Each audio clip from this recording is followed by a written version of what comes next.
साम्राज्य, सामान्यांचा असामान्य आवाज. महाराष्ट्र सरकारने बीएमसी निवडणूक आणि इतर 29 महापालिका निवडणुकांच्या पार्श्वभूमीवर गुरुवार दिनांक 15 जानेवारी 2026 रोजी सार्वजनिक सुट्टी जाहीर केली आहे.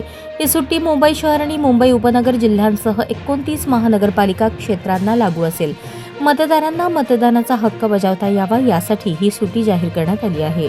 राज्य सरकारने यापूर्वी जाहीर केलेली ही सुट्टी 2026च्या 24 सार्वजनिक सुट्ट्यांमध्ये समाविष्ट नव्हती.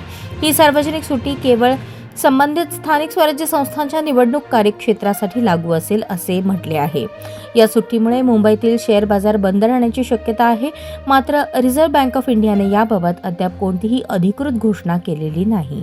मुंबईसाठीच्या आरबीआयच्या सुट्ट्यांच्या यादीत 15 जानेवारीचा समावेश नाही.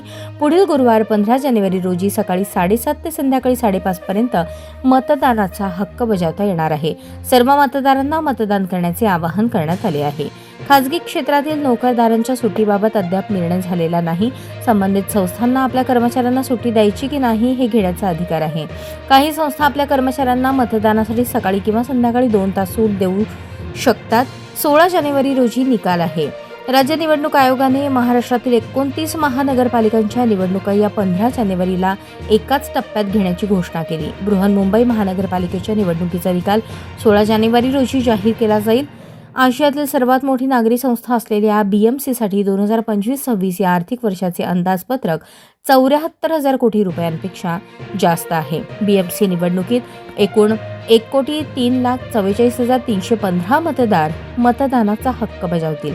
यात 55,16,707 पुरुष मतदार तर 48,26,509 महिला मतदार, 1,099 इतर मतदारांचा समावेश आहे.